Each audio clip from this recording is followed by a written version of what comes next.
2019, 2018. We are back on Noon Edition. Ryn Farmer, who is the Crime Victim Services Deputy Director, is here, and she's also with Alicia Bush. She is the ministry person that they count on so very much. Thank you for coming in today, ladies.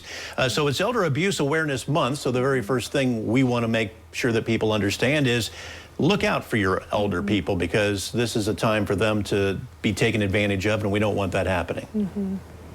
So 1 in 10 elders, according to national surveys, will have been victims of some kind of elder abuse in the last year.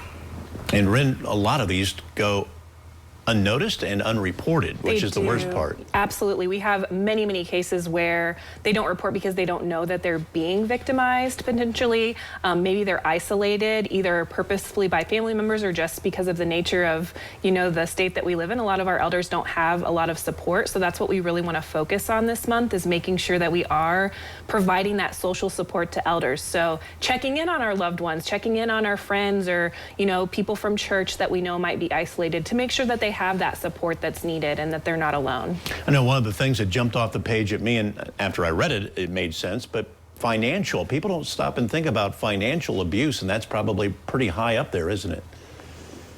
Yes, if you have a higher income, you are more likely to be a victim of financial abuse. Although financial exploitation, really, from what I've seen in the 8 years I've worked in elder victim ministry, is all ages.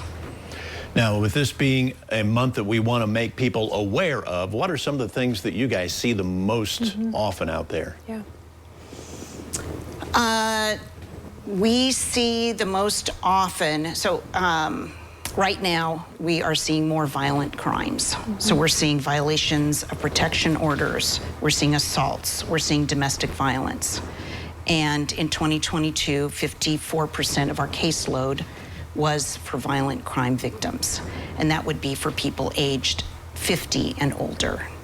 Ryn, do you think the pandemic was a big playing factor in this? I think it was. In general, we have seen an increase in violence in our community, and especially with our elder victims. And so I think that, as we know, many people were isolated during the pandemic, and for good reason, right? But we see that the elders really have been impacted by this, especially the number that Alicia stated. 54% of our caseload is violent crime. And so we're seeing that across the community, and it's something that we need to pay attention to make sure that people know where they can get support. They're always welcome to call our office if they're not sure if they're a victim, or if they just don't know where to turn. We're happy to help refer people. We always work with Adult Protective Services in those cases of people over the age of 60. And we see a lot of people that have maybe a developmental disability and they're an older adult without that support that's needed. So we work with those folks as well. What are some things you offer to someone that has been reported as being abused? What kind of help can they get from you?